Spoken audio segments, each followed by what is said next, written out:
Seja muito bem-vindo, seja muito bem-vinda a mais um do Zero a Empresarial. E claro, como todo episódio eu venho com convidados muito especiais, mas principalmente com desejo de conseguir ensinar, contar histórias legais e com certeza transformar um pouco do seu dia, da sua hora, escutando a gente. Dessa vez comigo, como sempre até agora, tá o David Paulo, advogado, meu amigo pessoal, parceiro nosso mesmo, e claro, aqui com a doutora agora, Ana Luísa Megeto, que vai contar muito da história dela, vai contar muito o que ela traz de diferente, tem coisas bem legais com a prospecção. Mas claro, eu deixo para o Davi. Davi, conta um pouquinho de como você conheceu a Ana Luísa, conta um pouquinho dela para a gente brifar esse início aqui do nosso episódio de hoje. Felipe, uma honra estar aqui mais um podcast, mais um episódio. A gente tem tido um feedback muito legal, das pessoas que estão escutando, porque afinal aqui é vida real. Aqui é quem vive a advocacia empresarial realmente todos os dias. A Ana, eu tive o prazer de trabalhar com ela no GMPR, mesmo escritório que a gente já fez com o Léo, né? E inclusive tem um próximo convidado também de lá, deixa aqui o spoiler para vocês. Cara, um dos maiores escritórios aqui do estado de Goiás. Hoje em dia aí com por volta de 130 pessoas, e que a Ana tem tido um papel crucial, que é tomar a frente da área de novos negócios. E ali, cara, eu pude ver assim na prática, todos os dias, a Ana apresentando o escritório, criando e fazendo novas oportunidades, né, tirando ali novas oportunidades realmente ali de um simples contato, aquilo virando um negócio para o escritório.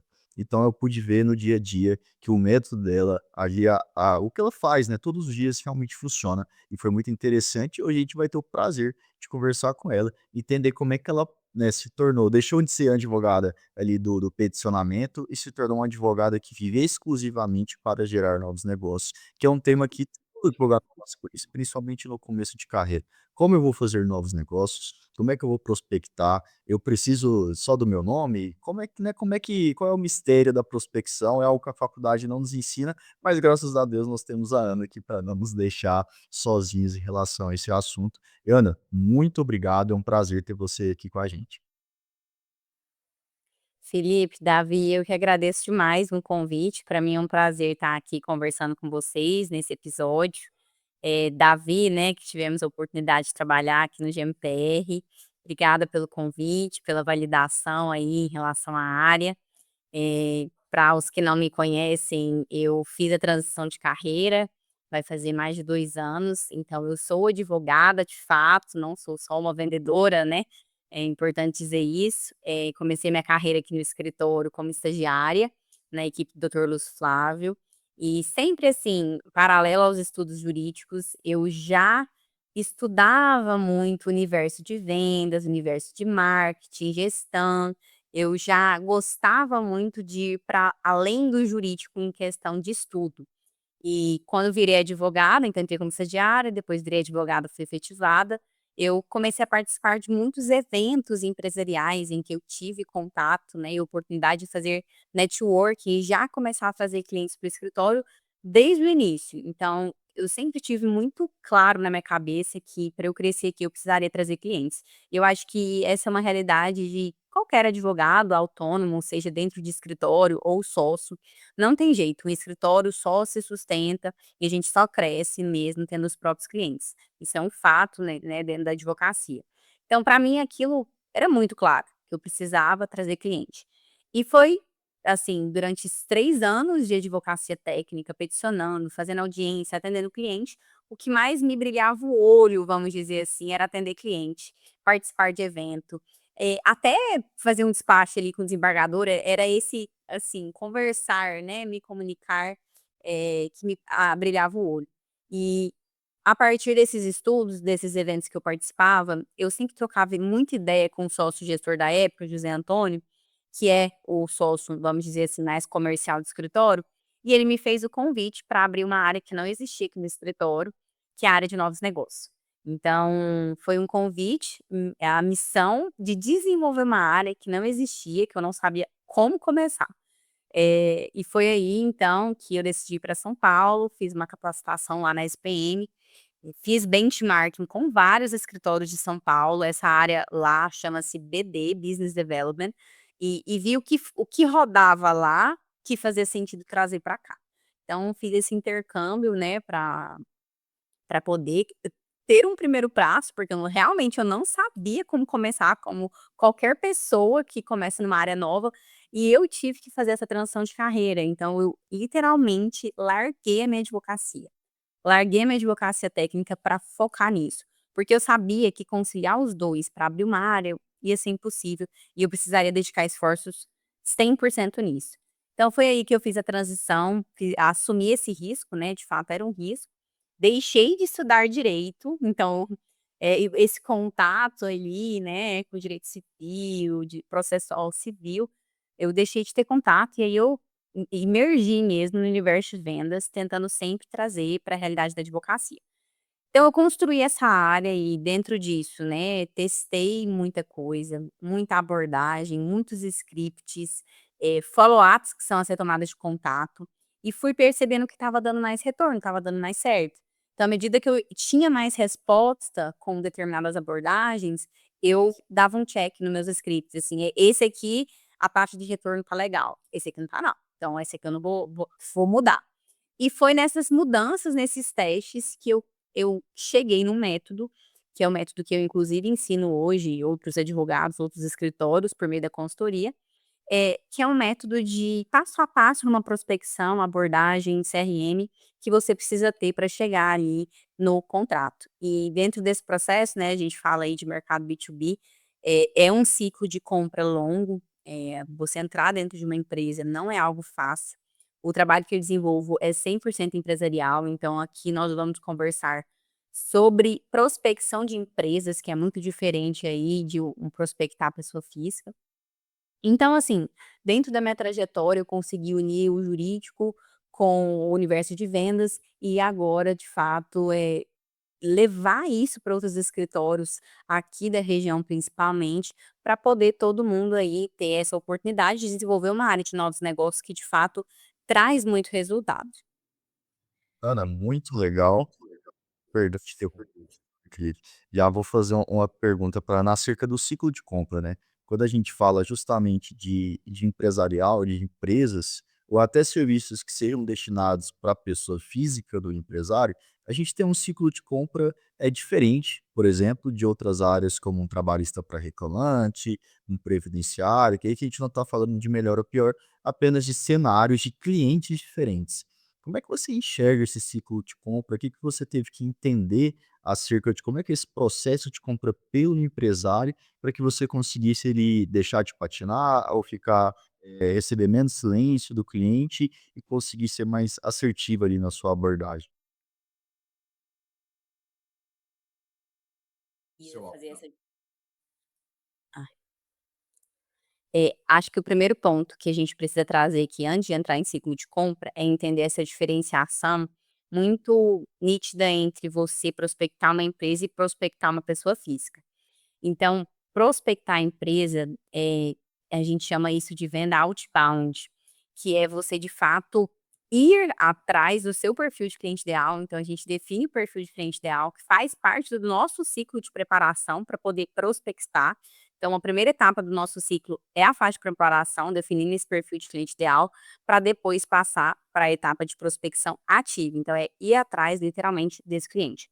E existe a venda, né, que a gente chama de inbound, que é a prospecção, vamos dizer assim, de pessoas físicas, que vem através de campanhas, tráfego pago, clique no site, e que muita gente utiliza também para prospectar empresas, só que esse é o ponto. Eu acho que muita gente vem me falar frustrada, que investiu rios de dinheiro em marketing, em tráfego pago, em agência, esperando que um diretor jurídico ia lá clicar no formulário, na landing page, e chegar aí no seu WhatsApp de forma super tranquila. E isso não acontece, por isso a frustração, porque as pessoas não conhecem essa diferenciação. Então é muito importante primeiro fazer essa diferenciação para que quem está ouvindo entenda que se seu foco é pessoa jurídica, o seu trabalho tem que ser de prospecção, exatamente o que eu faço, que é de prospecção ativa. E aí entrando, né, nesse universo de prospecção ativa e ciclo de compra do cliente, assim, quando a gente fala de ciclo de compra do cliente, de fato, é o processo que o cliente passa para te contratar. Então, assim, a primeira etapa quando inicia um ciclo de compra, vamos dizer assim, é uma identificação de um problema interno de uma empresa. Então, se a gente não, por meio de insights, consegue criar um problema, o ciclo vai começar a surgir uma necessidade, um ponto de melhoria ali dentro da empresa. Aí eles vão pensar: "Poxa, internalizamos ou terceirizamos?". É mais ou menos assim que o ciclo vai se iniciar. Mas como que eu posso entrar antes no ciclo? Por meio de marketing de conteúdo, trazendo aí provocações mesmo por meio de vídeos, porque às vezes as empresas, os diretores jurídicos, não muito jurídico interno, mas os donos e assim, jurídico interno, é é mais normal você ver jurídico interno em médias para grandes. O decisor ali de pequenas empresas normalmente é o dono, o gerente financeiro ou o gerente administrativo, a gente não vê ainda jurídico interno em pequenas. Mas assim, eh, quando esse potencial problema surge, então o ciclo começa a se movimentar. E para você chegar antes, o marketing de conteúdo, né, esses insights ajudam demais a você conseguir movimentar o ciclo sem surgir esse problema real ali dentro da empresa. E a partir disso eles vão analisar fornecedores, analisar mercado. E quando você chega antes do ciclo, você já está ali no radar daquela empresa para um pedido de proposta. E a prospecção ativa, ela entra muito nisso, em você entrar antes do ciclo. Então, quando eu ativamente peço uma reunião com uma empresa para entender de 2 e apresentar meus serviços, não automaticamente aquela primeira reunião vai me gerar uma proposta. Mas eu já fiz um relacionamento, iniciei um relacionamento em que eu já estou antes do ciclo. Assim que surge um problema, eu já estou na base de relacionamento daquela empresa. Dessa forma, quando surgir um dos fornecedores que vão ser cotados, por exemplo, serei eu. Então, a prospecção ativa, ela também é uma forma de você chegar antes nesse ciclo de compra.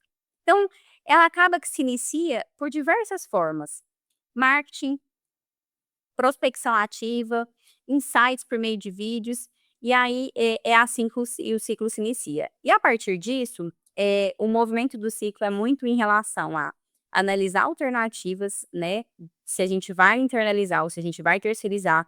Então, se tiver jurídico interno, o próprio jurídico interno, que é o decisor, ele que vai analisar essas alternativas, se vai querer, se tem orçamento, né, também para terceirizar, não é sempre que tem, então muitas vezes eles internalizam também por falta de orçamento, e se vão terceirizar. E se optarem por terceirizar, eles, se não tiverem, né, uma base ali de cadastro de escritórios, de empresas, eles vão para mercado. E aí quem tiver mais bem posicionado, mais bem ranqueado, é quem eles vão cotar. Então vamos supor que a gente está falando de uma empresa lá de São Paulo ou do Sul, e ela não caiu um processo aqui no estado de Goiás, uma demanda. E eles, a gente nunca, né, fez a prospecção, eles não conhecem escritórios aqui. A primeira coisa que eles vão jogar é na OAB, é no Google, é no Chambers, que são os reconhecimentos dos selos, quais são os melhores escritórios de advocacia do estado de Goiás.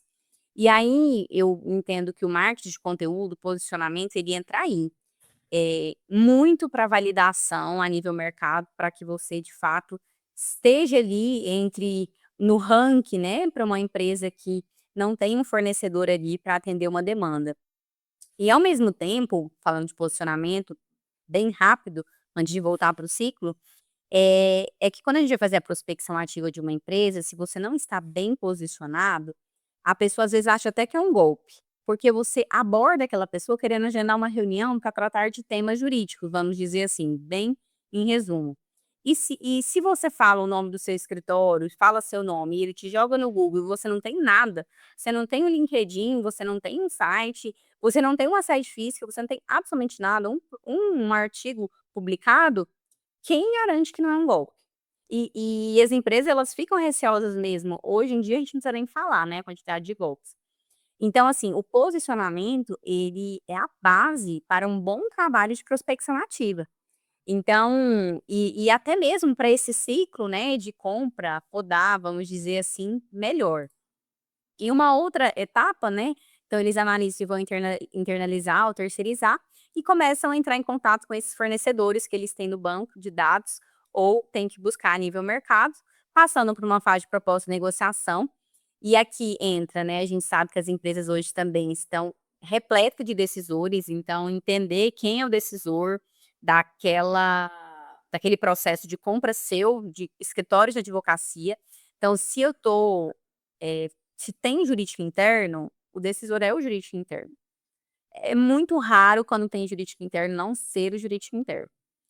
Se não tem jurídico interno, a gente precisa mapear quem é o decisor. Normalmente, pequena empresa é o próprio dono, mas pode não ser. Pode ser um gerente administrativo, financeiro, até o próprio RH eu já vi sendo decisor de contratação terceirizada. Então, dentro desse processo de compra, a gente também lida com vários decisores, o que às vezes atrapalha no sentido de tempo do ciclo. Então, quando a gente tem muitos decisores dentro desse ciclo, esse ciclo se torna cada vez mais longo.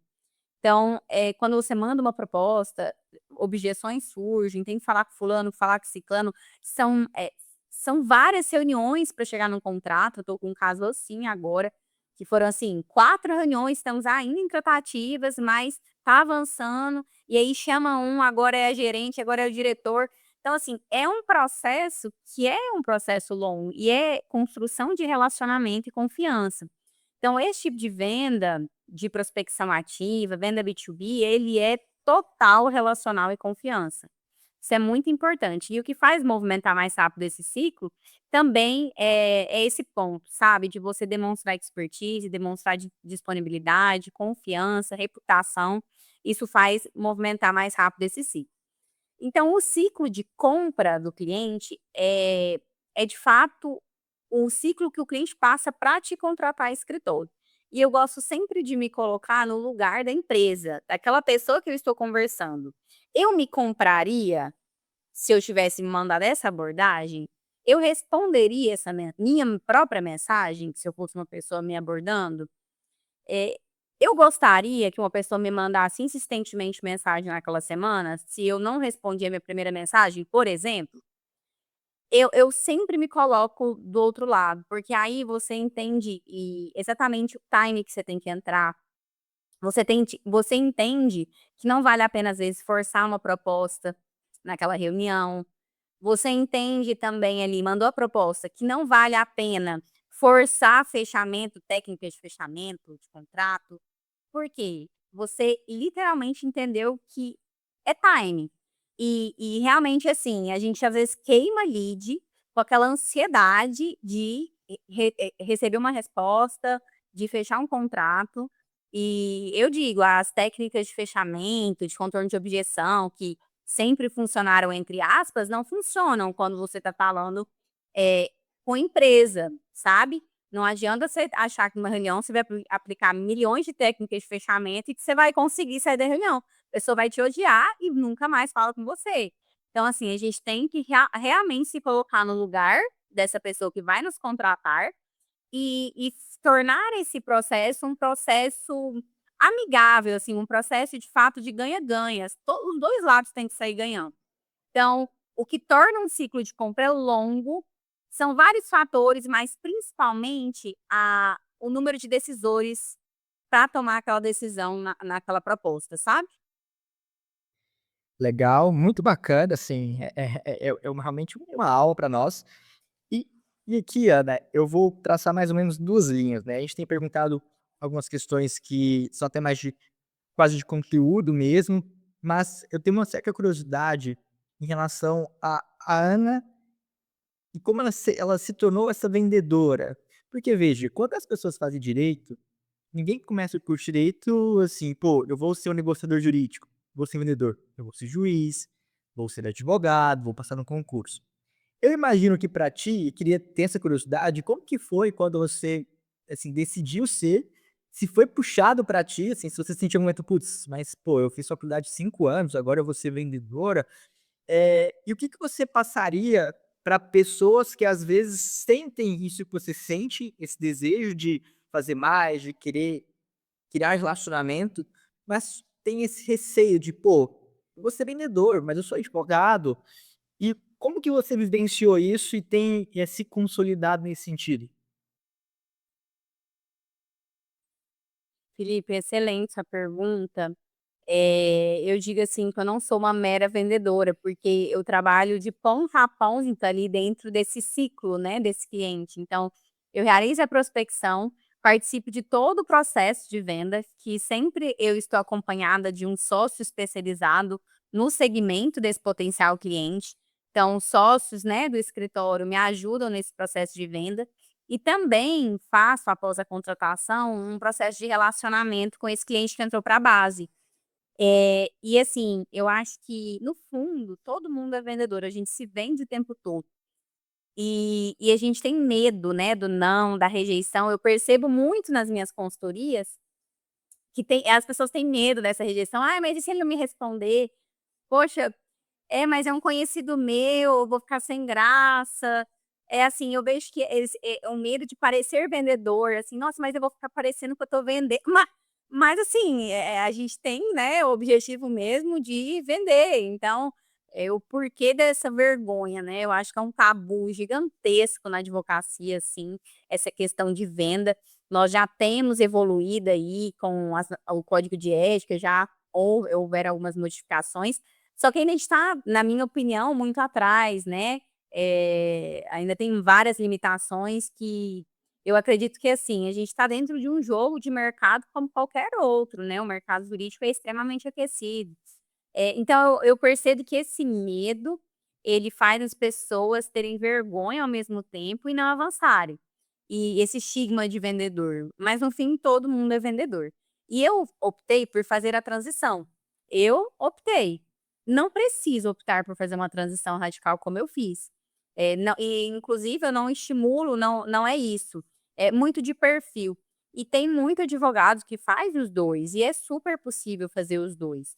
A questão é, da mesma forma que eu dedico tempo para estudar processo civil, para estudar empresarial, civil, enfim, qualquer área do direito, eu preciso me dedicar tempo para me relacionar, eu preciso me dedicar tempo para estudar também esse universo de vendas, de mandar uma mensagem. Então, assim, é rotina. Eu falo que prospecção é estilo de vida. É estilo de vida. Todos os dias eu estou prospectando.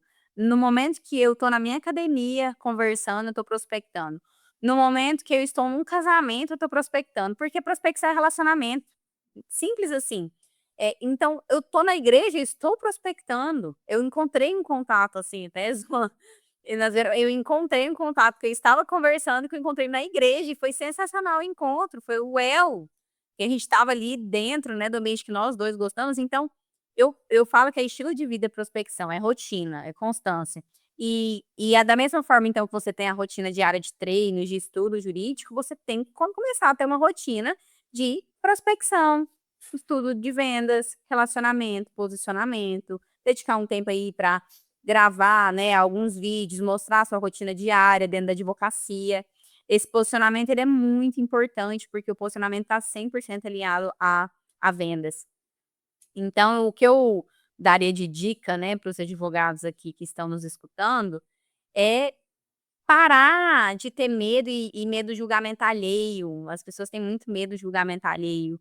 E, de fato, é assim, só você que está perdendo. Porque o não, eu falo: "Não, eu já tenho". Eu vou atrás do sim, eu vou atrás do sim para uma reunião. "O não, eu já tenho". Se eu não mandar mensagem, obviamente eu nunca vou a reunião nunca vai acontecer. Então, se eu sonho atender uma empresa, poxa, o que que eu estou disposta a fazer para chegar até ela? Então você não é tão seu sonho atender uma empresa que você sonha ter, por que você não dá um primeiro passo?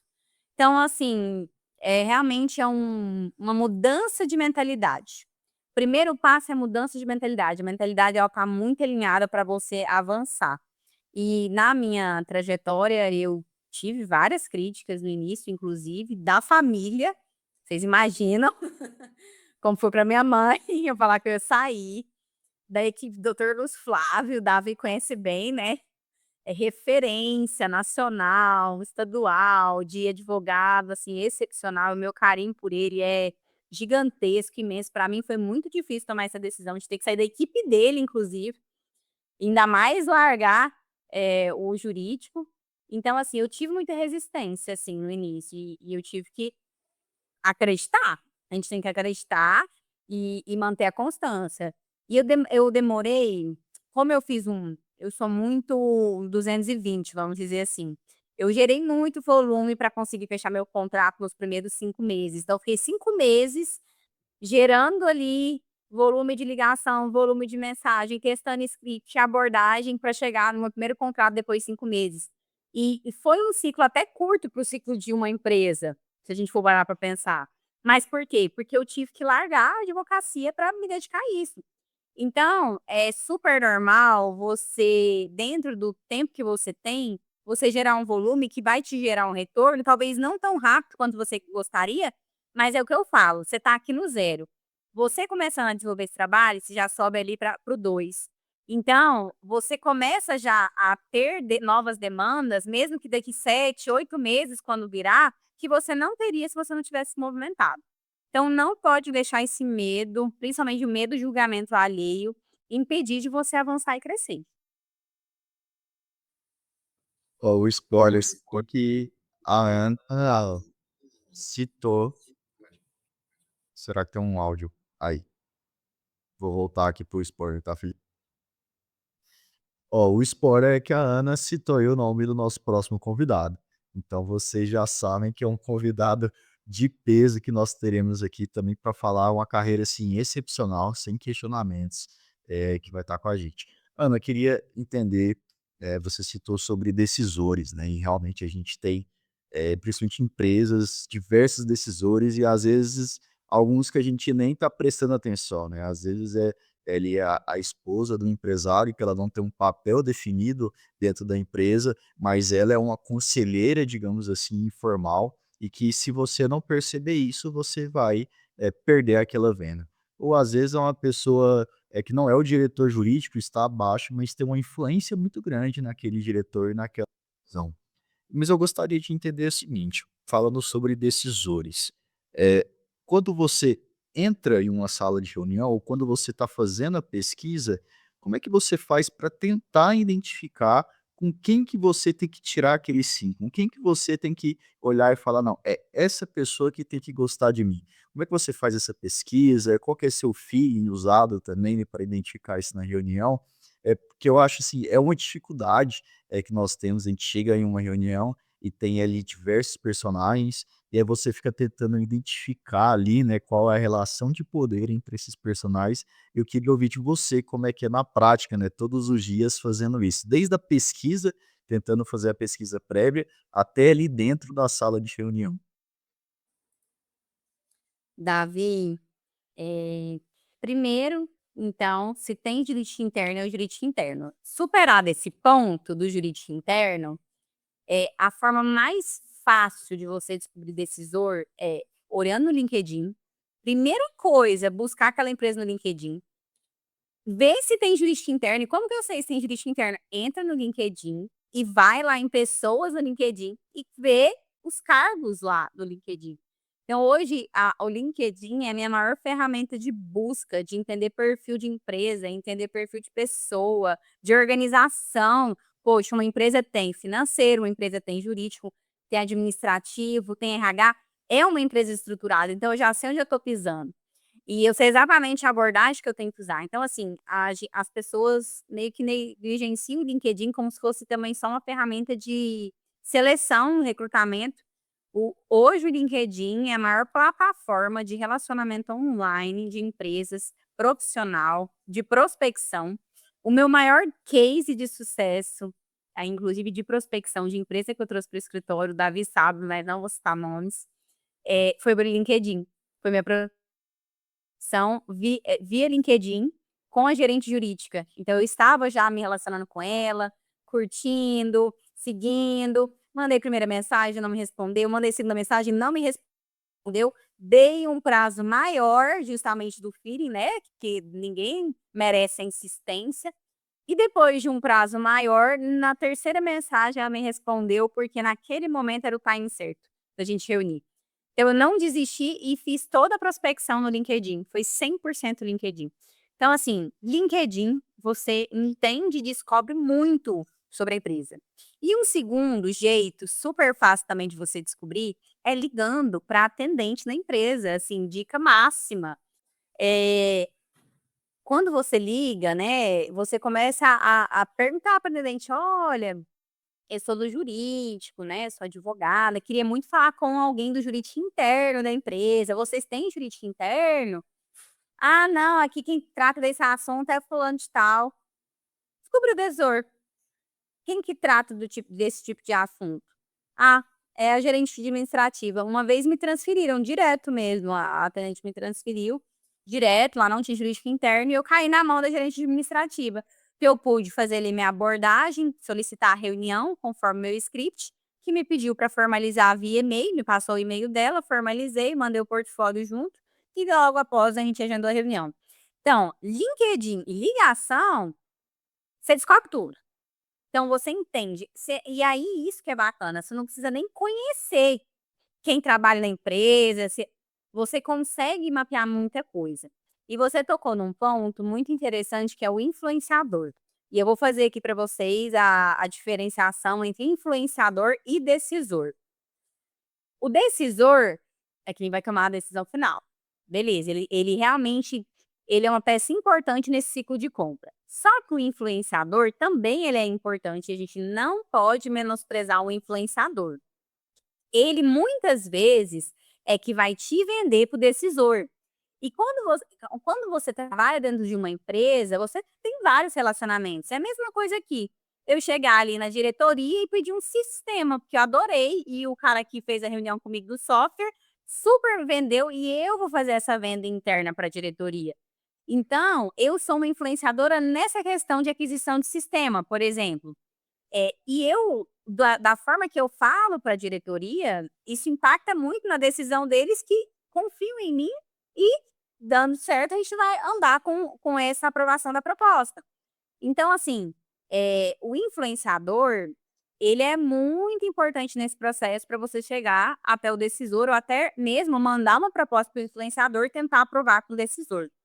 E dentro aí, até mesmo no departamento jurídico interno, a gente tem vários níveis, a gente tem advogados internos que, no fim, têm o mesmo peso, sendo jurídico interno, qualquer advogado tem o mesmo peso, tá?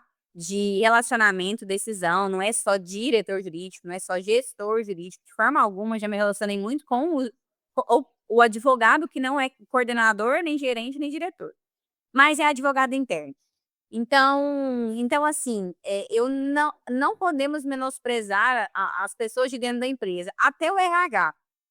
Eu relaciono muito com o RH por conta do trabalhista.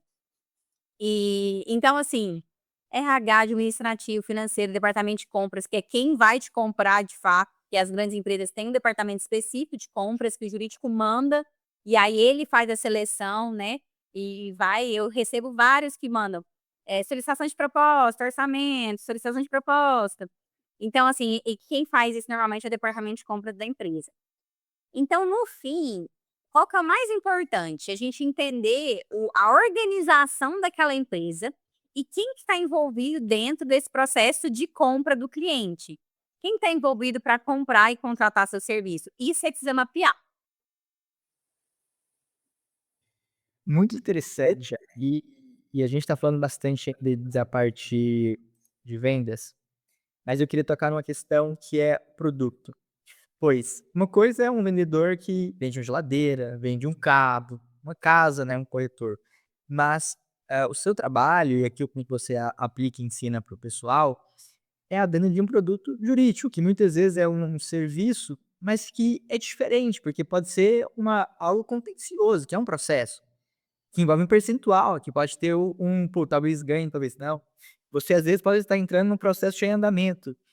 Eu queria saber de ti, assim, conta pra gente um pouco o que que você aprendeu de diferenças principais ou desafios principais para vender esse produto jurídico, e o que que você já percebeu que: "Olha, isso daqui eu sei que facilita muito na hora de eu conseguir aumentar minha chance de vender isso para o empresário, seja uma assessoria, ou produto que seja que também possa ser o contencioso, mas de fato, assim, é aquilo que eu mais gostaria de saber o que você percebe de diferente em relação à venda de produtos gerais e que você consegue, também construir bons resultados por causa disso? O primeiro ponto é a gente não querer vender algo que o cliente não está precisando. Eu acho que a gente tem que ser muito transparente, honesto, quando o nosso serviço não encaixa na dor daquele cliente. E aqui nós somos um escritório muito ético e a gente é muito transparente, de fato, quando Não precisa, não cabe. E isso é muito importante a gente, ter ciência e fazer, porque isso constrói confiança. Eu já tive várias reuniões que nós falamos que, né, nesse momento a gente entendia que não fazia sentido, a pessoa ficou extremamente grata e satisfeita, e logo após veio com uma outra demanda que realmente fazia sentido e a gente segue numa parceria sólida, duradoura e com confiança. Então vender, na verdade, produto jurídico é a gente primeiro entender qual que é a dor do cliente. Como que eu mapeio isso na primeira reunião? Por meio de perguntas. Então a gente precisa entender de fato se ele tem uma dor pontual ou recorrente ali, que nós, com os nossos serviços, conseguimos atendê-lo. Então, muitas vezes nessas reuniões, o empresário ou o jurídico interno já até tem um escritório, né, terceiro, que atua em algumas demandas específicas. Às vezes ele está satisfeito, às vezes ele está insatisfeito. Quando está insatisfeito, só o que a gente atende, a gente apresenta, né? Ah, não, estou satisfeito com essa área. A gente tenta, então, entender, por meio de perguntas, se ele tem dores em outras áreas. Ah, já sou atendido no cível. Quem que cuida do trabalhista? Vocês têm um volume de consultivo alto? Ou algum escritório acessório RH de vocês? Vocês já fizeram recuperação de crédito tributário? Qual que é o regime de tributação? Já estão lá assessorados? Você vai fazendo várias perguntas para poder levantar necessidades. Então, e você vai entendendo, quanto mais você pergunta, você vai entendendo aquele contexto que da empresa. E aí também, né, agindo de forma extremamente ética, a gente não está aqui para poder tirar serviço do coleguinha, isso não é para isso. O ponto é, se o escritório que, né, terceiro, que não nós, não está prestando um bom trabalho, é claro e evidente que a empresa vai dar abertura para a gente oferecer uma proposta sobre aquilo que ele já é atendido, só que não de forma satisfatória. Mas quando a empresa é bem atendida, e isso fica muito claro na reunião, quando a gente faz as perguntas, a gente não fala, não, mas ainda a gente é melhor e eu vou te mandar uma proposta para isso. Não, é só se o cliente dá abertura para a gente enviar uma proposta. Então, a melhor forma de você vender é levantar dor, necessidade e pegar o que você tem no portfólio de serviços, né, jurídicos e encaixar perfeitamente na dor que foi dita. E se não encaixa, se o seu serviço não encaixa nessa dor, não venda, não tente vender o que você não encaixa na dor daquele cliente. Eu acho que isso tem que ficar muito claro, porque assim, ah, mas eu preciso fechar qualquer coisa com esse cliente. Você está queimando o lead, esse é o ponto. Quando você está lidando com uma empresa, você está construindo um relacionamento que é duradouro e de longo prazo. Se não há essa transparência, né, e ética ao mesmo tempo, essa relação vai ser muito curta. Então, eu acredito que é isso, assim, para você conseguir vender bem, é primeiro fazendo perguntas. Gente, tá caindo um torão aqui, não sei se vocês estão escutando os trovões, mas peço desculpa que eu sou meu conto é assim, né, com medo da internet. Mas peço desculpa pelos ouvintes, mas é a chuva aqui que tá forte. Mas é isso, você encaixar perfeitamente sua solução na dor. Se não tem dor, não há por que vender naquele momento. E aí é se colocar à disposição para construir esse relacionamento ao longo prazo. E Ana, como que eu nutro, né? Como que eu continuo o relacionamento? Convidando para um evento, mandando um conteúdo que faz sentido para aquele cliente, não um conteúdo qualquer. Então, vi uma decisão, vi uma notícia, fiz um vídeo, eu mesmo fiz um vídeo que encaixa perfeitamente no que a gente conversou na primeira reunião, vou lá e mando. Isso é nutrir esse lead para manter ele aquecido, para que ele não esqueça de você e no momento certo solicite uma proposta. Ou até mesmo, né, depois, mais para frente, você retomar o contato para ver se tem alguma demanda que você possa ajudar. Então, assim, é não deixar o lead morrer. É não esquecer esse contato, mesmo não tendo havido uma proposta numa primeira reunião. E isso é importantíssimo, e é um trabalho que eu faço muito e que gera muito resultado, que é não abandonar esses contatos que não geram proposta na primeira reunião. Porque O mais difícil é conseguir a primeira reunião. Depois que eu consegui, conheci, demonstrei o que eu faço, né, entendi a realidade da empresa, é nutrir esse contato, de fato, por meio de um relacionamento. E o que que eu posso fazer? Eu sempre penso: "O que que eu posso fazer como um próximo passo para a gente avançar nesse relacionamento?". Tem vezes que eu organizo eventos, querendo uma empresa que eu me relacionei, que eu queria muito retomar o contato, falar: "Ah, não, vou fazer um evento assim", que eu aproveito e chamo todas as outras. Mas a organização daquele evento foi só por conta que eu queria muito convidar e retomar o contato com ele num evento. Então é assim, o que que eu posso fazer para não deixar esse contato esfriar? Basicamente é isso. Ah, fica tranquilo aqui, o trovão que fez o barulho aí, eu vi o clarão daqui, tá? Eu vi o clarão e escutei pelo seu. Ana, eu queria entender, né, quando a gente fala no Gimpé, nós temos um escritório multiespecialista, né, então, você consegue ter um leque quase que full service, digamos assim, para, o B2B, para o empresário. Eh, Pensando em escritórios ou advogados que não atuam em tantas áreas e precisam nichar um pouco mais ali os seus serviços, como é que ele consegue fazer, assim, a pesquisa que você faz de novas empresas, qual é o cliente que eu estou buscando, para fazer, digamos, uma espécie de lista para ir atrás desses clientes? Como é que eu faço essa pesquisa pensando em produtos específicos ou em áreas do direito, específicas? Queria entender um pouco mais sobre esse processo seu. Então, primeiro ponto é definir seu perfil de cliente ideal. Para você ir atrás de qualquer cliente, potencial cliente, você precisa entender quem você quer atender. Definido isso, você entendeu quem você quer atender, porte, perfil, região, tudo, você vai montar de fato uma lista para você fazer essas abordagens e ir atrás. E tem jeito de fazer listas de várias formas. Uma delas é pelo próprio Google ChatGPT. Vamos supor que eu quero atender as maiores empresas do agro aqui no estado de Goiás. Se eu jogo essa busca e vou pedir informações para o Google, para o chat, ele vai me trazendo essas empresas, as 10 maiores, vamos dizer assim, se eu quiser atingir as grandes. Ou não, me traga empresas de médio ou de pequeno a médio porte, revenda de insumo aqui em Goiânia, me faça uma lista. Então os nomes é muito fácil de conseguir para você criar uma lista do que você quer ir atrás. Agora, como pegar esses contatos? E aí existem várias formas. LinkedIn é uma forma de pegar os contatos e falar lá no LinkedIn mesmo. Ligação, e na ligação não é para conversar com o decisor numa ligação, mas para você conseguir um contato qualificado, um e-mail, o WhatsApp é quase dificílimo alguém te passar, mas assim, por ligação, mas é mais e-mail. Mas conseguir um e-mail do decisor para poder fazer uma abordagem.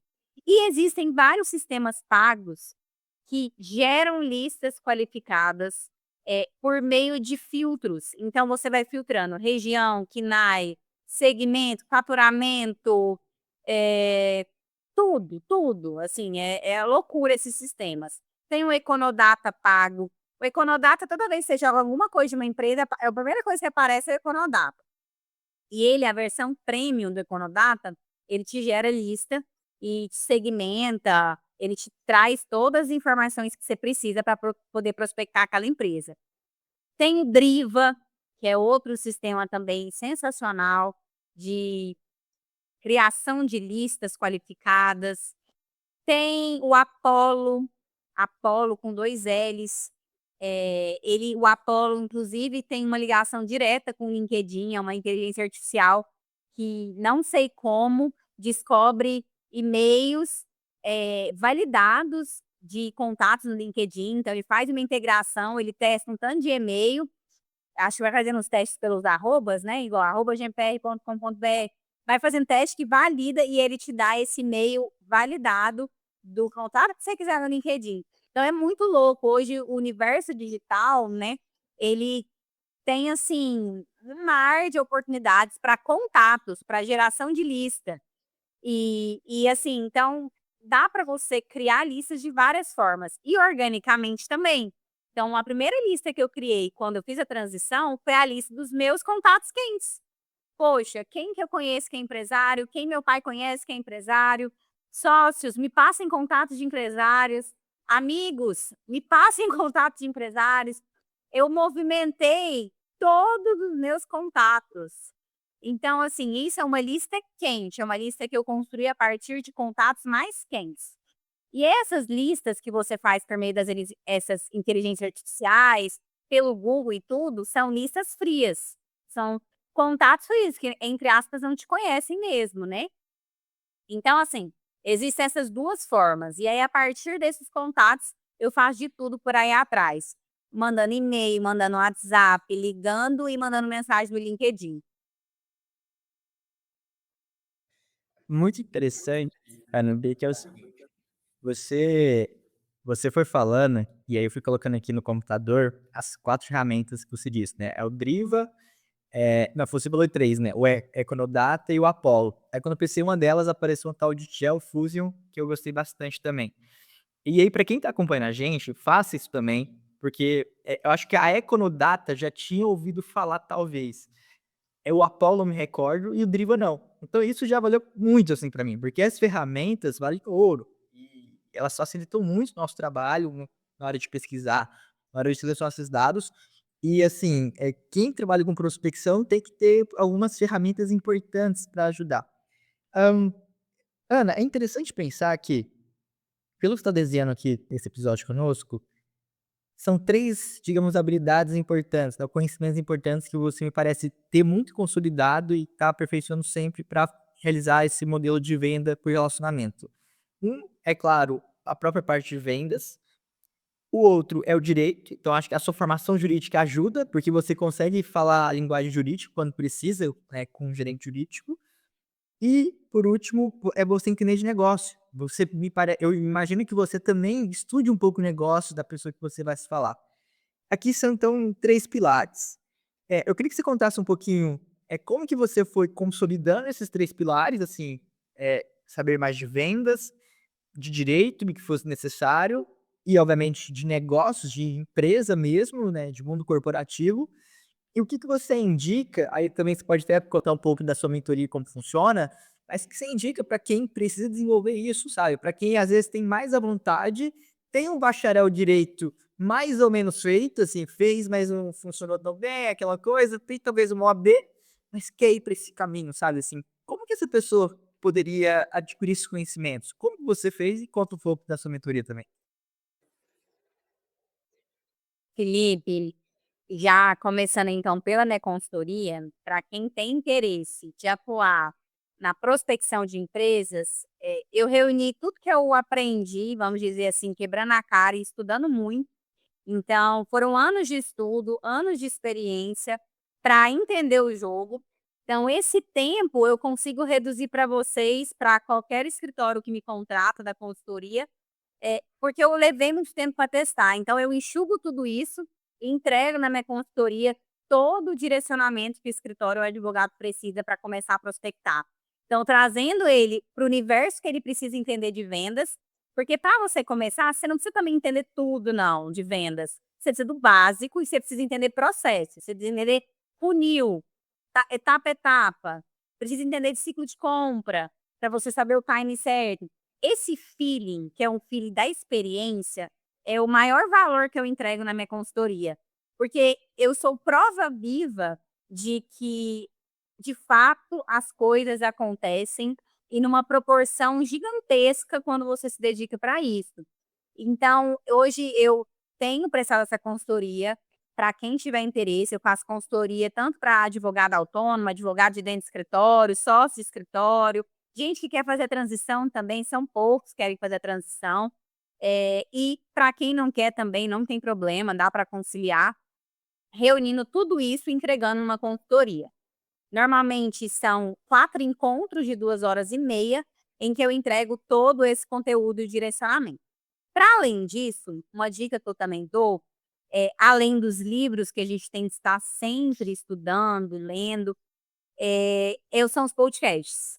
Eu sou viciada em podcast, né, estamos aqui inclusive no Jus Parceiro. Pensa, gente, ao quanto que a gente está aqui falando de coisas de valor, importantes, gratuitamente. Eu fico assim, eu estou dando dicas que eu inclusive dou na minha consultoria, vocês estão recebendo gratuitamente. Eh, assim, para mim o podcast ele é o maior canal gratuito de conhecimento imersivo de quem vive a realidade do corporativo, quem vive a realidade do jurídico, quem vive a realidade dos negócios. Então eu acordo escutando podcast na academia, minha 1 hora de academia é escutando podcast de vendas, de marketing. Tem um que eu adoro, que é o Roy Hunters, indico para vocês, para quem quer estar nesse universo. Também tem o Juridicast, quem é do direito também tem o Juridicast, além, obviamente, do Jus Parceiro, que estamos aqui. São podcasts que trazem muito conteúdo prático e vivência, porque, para mim, a teoria sem a prática, ela não funciona muito para você, de fato, transmitir algum aprendizado. E o que eu acho mais legal do podcast é porque todo mundo que está ali participando está vivendo aquilo e viveu aquilo. Então eu acho que a maior fonte hoje, estimulando também aí todo mundo a acompanhar os parceiros o máximo possível, é esse conteúdo de qualidade gratuito que é entregue nos podcasts. Então, cursos de vendas, a minha consultoria aí no top 1, galera, e livros, né? De livros também. Nós temos aí a Spin Selling, Como Vender Valor no Mercado Jurídico. Nós temos também um que eu li recente. Ai, eu esqueci o nome do que eu li recente. Minha cabeça, final do dia, já viu. Mas eu posso passar depois algumas indicações, e aí você coloca. Excelente. Aí, ó, o Felipe já me ajudou aí com isso Esse aí. que você leu recentemente, ou não? Prospecção Fanática, eu comecei a ler Prospecção Fanática, excelente também. E tem um outro também que é que é o mesmo autor do Spin Selling, Como Vender para Grandes Clientes. Lembrei, é esse que eu queria falar. Então é um outro livro também excelente, que é do mesmo autor do Spin Série. Então, assim, conhecimento, gente, é algo extremamente valioso. E você aprender com quem sabe te encurta muito caminho. E às vezes é isso que você precisa para dar um primeiro passo e seguir. Porque se você for dedicar tudo que eu dediquei para chegar no que eu cheguei de conclusões, você vai levar um tempo. Não é que você não vai conseguir, você vai conseguir. Claro, se você se dedicar, você consegue. Só que eu larguei a advocacia técnica, então eu dedico 100% do meu tempo para isso.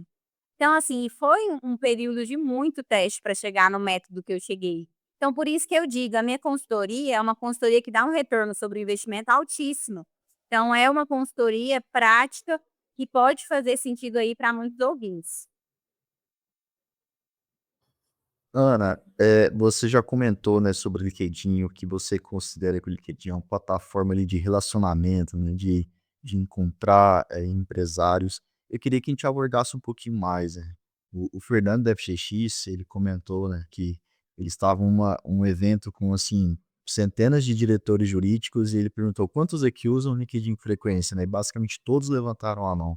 Então eu queria entender o LinkedIn para você, como é que você enxerga ele? Quais são as suas estratégias dentro do LinkedIn, desde produção de conteúdo, né, posicionamento e abordagens ativas e ficar um curte, comenta, criar esse relacionamento que você comentou desse grande cliente que você levou para o escritório. Como é que tem sido, assim, o dia a dia para você o LinkedIn e como é que quem ainda não tem o LinkedIn organizado, que é um grande erro como eu, me coloco aqui como exemplo, quais são os primeiros passos e acho que o principal é como é que eu devo enxergar, o próprio LinkedIn? Como que você deve enxergar o LinkedIn? A Nossa, chegou aqui uma notificação da chuva. É a ferramenta, a maior ferramenta que você tem que gerar posicionamento e conteúdo, assim. O LinkedIn tem que ser seu maior parceiro para construção de autoridade nesse mercado. E a dica que eu dou é você tentar parar de falar com o advogado e falar para o cliente final.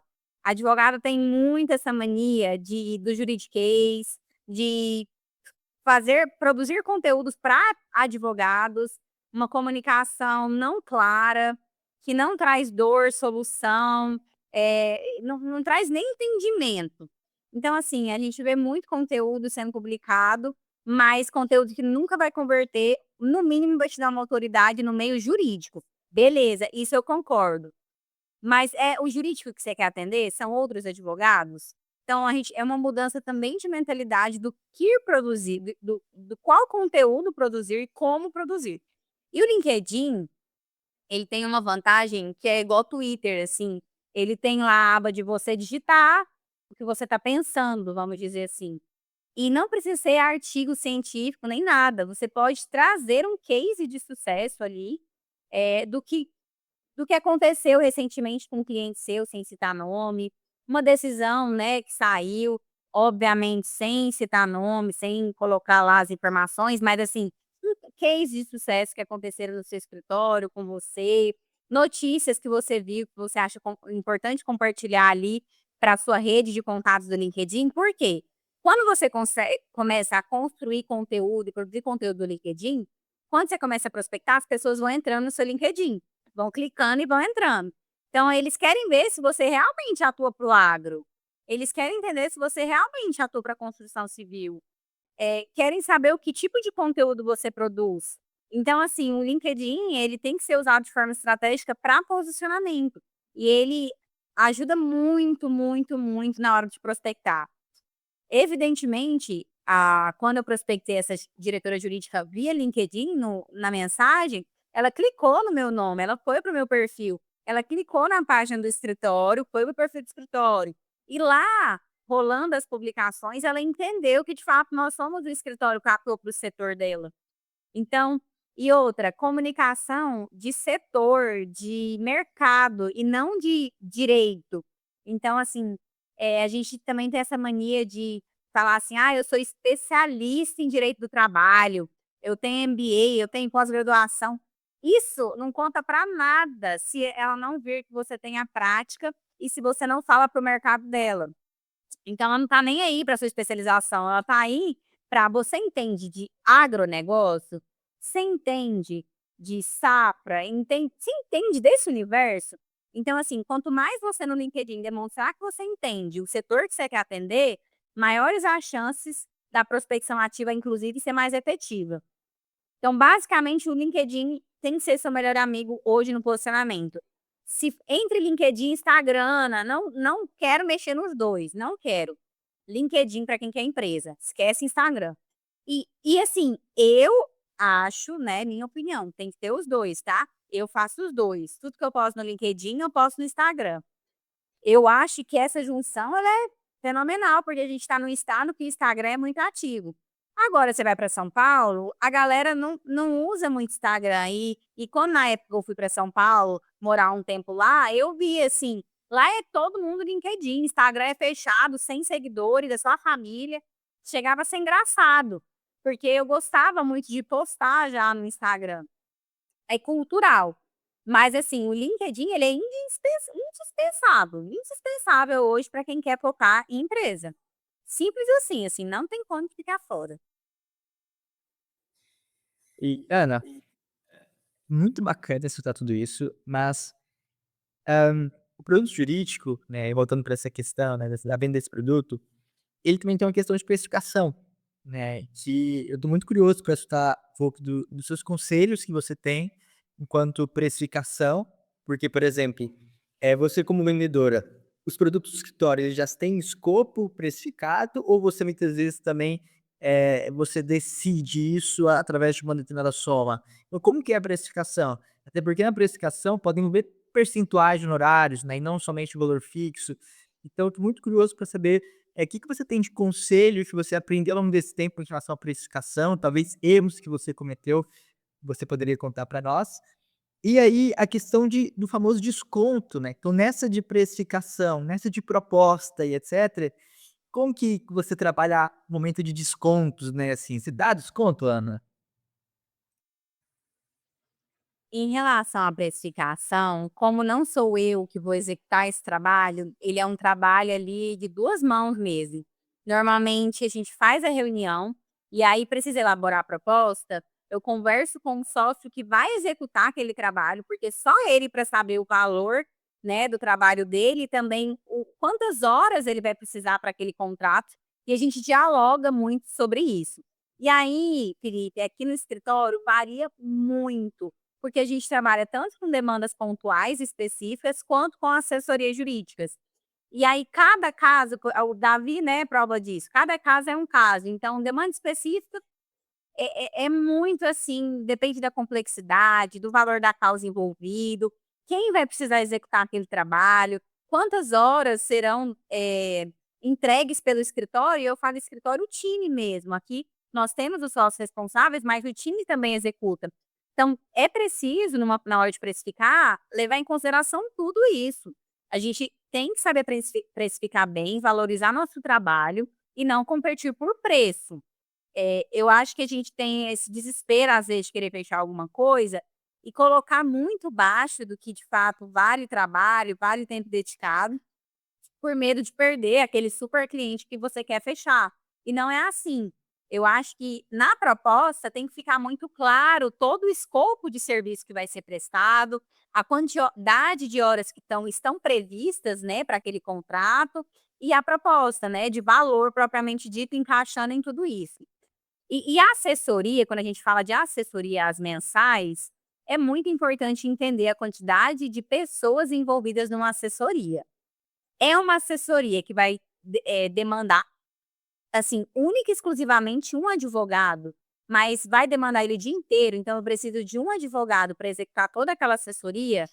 Quanto que vale hoje um advogado para o escritório? É muito discutido isso aqui, até mesmo com o nosso atual CEO, o Leonardo, eu converso muito com ele sobre isso, para a gente entender quantas pessoas vão precisar para a gente conseguir fechar com essa empresa, e isso leva muito em conta na precificação. Então, poxa, é uma empresa que vai me trazer um contencioso de 300 processos. Quantas pessoas do meu time eu vou precisar? Exclusivamente para essa empresa, quanto que ele custa para o escritório? Se é 4.000, para lucrar tem que ser no mínimo acima daquilo que eu estou pagando para a pessoa que vai executar. Aí vem valor, hora, assim, então é algo muito particular de cada escritório. Nós não temos uma tabela de preços, nós não temos um catálogo de preços fixos, é muito raro isso acontecer. E por isso nós preferimos fazer de forma personalizada. Mas assim, os pilares para uma boa precificação são esses mesmo. Entender de fato o escopo, hora trabalhada, o valor da hora de cada sócio. Estou falando com um sócio mais sênior, né? A proposta do Dr. Lúcio Flávio, nosso próximo convidado, com certeza não vai ser a mesma proposta que um advogado associado júnior. Então, isso é normal e é tão normal que as empresas às vezes pedem para mim a tabela de horas de cada posição. Então, advogado sênior, pleno, júnior, estagiário, até estagiário tem horas nessa tabela que eu mando. Por quê? Para a gente entender, né, se é uma proposta, então, com um advogado sênior, eles já sabem que a nossa hora vai ser mais cara. Então, assim, só que cada empresa, isso é muito engraçado quando eu tô fazendo as propostas, eu vejo que cada empresa também pede de um jeito. Uns preferem por hora, outros não querem, tem um cap mensal, não pode passar disso, aí joga para outro mês. Assim, o mais importante na precificação é você entender a realidade da empresa. E aí, você entendendo a realidade da empresa, você tenta encaixar na sua realidade. E aí, os 2 têm que sair ganhando, obviamente, não pode ficar uma parte desigual. Nem a gente precificar demais para algo que não vale aquilo, e nem a empresa querer desconto para que a gente trabalhe ali, na verdade não lucre, né, porque às vezes a gente pode até pagar, o funcionário, mas não lucra. E aí não compensa para o escritório, né, trabalhar para não ter aí uma lucratividade. Então eu acho que é esse jogo de cintura para entender as prioridades para a empresa e fazer uma proposta personalizada caso a caso. Ana, eu queria, como última pergunta aqui, mas já deixando claro, teremos uma parte 2, porque não vai dar tempo de da gente conversar tudo que a gente precisa aqui conversar, mas é algo, não teórico e filosófico, mas eu queria ver sua análise acerca da fidelidade do cliente. Ao longo do tempo, né, a gente pelo os artigos que eu andei lendo, que a fidelidade do cliente ela tem diminuído. Então, os clientes estão trocando mais facilmente, os escritórios, os advogados, aquela relação assim, não, ele é meu advogado de confiança. Isso vem, né, acabou, está mudando um pouco, e eu queria entender primeiro, como é que você enxerga isso como oportunidade, e já que é um mercado que se torna um pouco mais fluido, e também a sua preocupação, já que você falou da relação com o cliente, que você trata também dessa relação, quais são as ferramentas que você tem aplicado para tentar aumentar cada vez mais o tempo do cliente dentro do GNPR, por exemplo, do escritório? A gente perde cliente por mau atendimento. Estou chegando a essa conclusão já compartilhada aqui com vocês. Todos os clientes que migram para o escritório e que eu converso com gerentes jurídicas, hoje mesmo, a que veio aqui, que eu marquei a reunião perguntando para ela, eu adoro trocar ideia com o gente de jurídico interno para entender, assim, eu perguntei, o que para você mais valoriza ao contratar um escritório, assim, o que para você tem de mais valor? E ela falou: atendimento, um bom atendimento, ágil inclusive para ela, então disponibilidade, ligou, atendeu, mandou mensagem, responde rápido.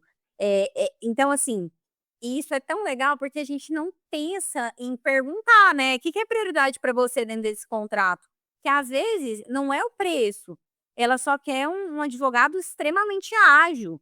E se você consegue ser, você já consegue entendendo que ela gosta disso, você já consegue fazer um discurso de vendas para isso. Então, assim, a gente perguntar também o que o cliente ali, né, naquele momento valoriza. E eu percebo que os escritórios têm perdido clientes por conta de atendimento e falhas no atendimento. Eu entendo muito que nós, né, e vejo o time jurídico aqui, está assoberbado de demanda. E é difícil conciliar com tanto cliente, porque é muita demanda. E aí, minha sugestão para os escritórios que nos escutam, é ter uma pessoa responsável por cuidar da experiência desse cliente. Aqui no escritório, nós não temos ainda, mas dos clientes que são meus, que eu trago para o escritório, eu faço essa experiência do cliente de todos. Porque eu sei da importância disso para reter esse meu cliente na base. Se eu perco uma assessoria jurídica por falta de atendimento, por falha de alguma coisa no jurídico, sai do meu bolso, como vamos dizer assim. Eu também perco aquele contrato. Então, assim, sai do meu bolso, sai do bolso do escritório, dos advogados. Então, aquilo para mim é tão importante que eu faço atendimento. E como faço isso? Ligando mensalmente, mandando mensagem, e aí, dá tudo certo lá com o doutor fulano? Tá satisfeita? Tem alguma coisa que eu possa contribuir do lado de cá? Porque eu não executo jurídico. Porém, eu quero estar por dentro do que está acontecendo para fins de experiência. Então, quando eu posso, eu faço uma visita, vejo a data do aniversário, mando um presente. Essa semana mesmo eu tenho um presente para enviar, que eu agendei o prazo para monitorar os aniversários. É um trabalho do comercial? Se a gente for friamente, não é. Eu teoricamente pararia no contrato e ó, bora para o próximo. Só que pelo fato de eu entender a importância disso, eu faço questão de cuidar de todos os meus clientes, empresas que eu trago para o escritório. Eu não consigo cuidar a nível escritório, mas pelo menos os meus eu faço esse trabalho de experiência do cliente e sempre que alguém conversa comigo eu recomendo. Você retém e você vende novos serviços para esse cliente, o que a gente chama em vendas de cross-selling e upselling. Você vende serviços de outras áreas ou o mesmo serviço da mesma área. Então, assim, experiência do cliente, atendimento, top 1 aí de prioridade, depois o cliente entra para a base. Ana, muito obrigado. E aí, para a gente encerrar, eu vou pedir para o Felipe te pedir as indicações e fazer os agradecimentos aí, e dar a despedida da turma para o nosso próximo episódio, e já te fazendo o convite aqui ao vivo para a parte 2 do nosso bate-papo, porque deixamos muita coisa ainda para se falar, até as atualizações também do seu dia a dia, mas muito obrigado. Ana, ó, prazer imenso falar contigo, tá? Assim, realmente o Davi foi correto em dizer que vai ter que ter uma parte 2, né? Tanto gravada, mas eu espero que quando eu estiver em Goiânia, quem saiba, a gente não passa um café também, né? Tenho bastante interesse no seu trabalho consultivo também, não só para nós, mas, assim, eu conheço uma série de advogados que precisam muito disso. E assim, o que você faz é muito raro hoje, né, e os escritórios, eles estão precisando de pessoas que consigam fazer o que você faz aí no seu escritório. Só que tem um detalhe, a faculdade não forma essas pessoas. Então assim, eles querem um negócio que não existe, não tem as pessoas. Eles vão ter que pegar as pessoas que têm mais afinidade, treiná-las e desenvolvê-las e procurar uma consultoria, um longo trabalho para isso, faz total sentido. Então agradeço muito sua participação, cara, foi um prazer imenso. E antes de encerrar, a gente sempre faz, uma dinâmica muito simples, que é a seguinte: é te perguntar de 3 pessoas que você acredita que, assim, olha, essas 3 pessoas, de preferência da área empresarial, né, advogados, etcétera, que você acredita que possam vir aqui, que faz sentido, que combina com esse estilo de episódio que a gente faz, e que possam estar conosco. A gente não quer muito não, tá? São só 3. Ana, e eu acho que até seria interessante, se você conseguir pensar aí, talvez até diretores jurídicos, né? Para a gente conseguir ter uma visão, às vezes, muito pouco explorada, da visão, da perspectiva do diretor. Então, se você vier na sua mente também, acho que poderia ser interessante. Meus amigos, final de dia, minha mente já não está das melhores, mas eu tenho algumas pessoas em mente sim. O meu professor, Bruno Strunz, São Paulo, é uma referência aí na área de BD. Marco Gonçalves também, uma outra referência de BD, não é advogado, mas tem uma empresa também de São Paulo, sensacional, isso dessa área, né. E Mariana Pádua, ela trabalha num comercial, é sócia de um escritório aqui de Goiânia. Ela atua num comercial, um comercial diferente do que eu faço, e eu acho interessante as pessoas entenderem os 2 lados, então as pessoas estão escutando o meu trabalho, e escutar o trabalho dela, que é do comercial inbound, é legal para a pessoa entender onde ela se encaixa. Então a Mariana Pada também é uma pessoa que eu indico aqui para vocês poderem gravar um episódio. E em relação ao que o Felipe falou de não ter pessoas, né, na área, eu vejo que a maior dor mesmo é assim, quem trazer ou para poder executar esse trabalho. Quando a gente está em algumas regiões, realmente profissionais que fazem exatamente o que eu faço é muito difícil. Por isso por meio da consultoria, eu tenho buscado treinar profissionais para desenvolver essas áreas dentro de escritórios. Estou fazendo esse movimento, vários sócios já estão puxando gente do time que tem mais o perfil, para eu poder treinar essa pessoa para ela fazer exatamente o que eu faço.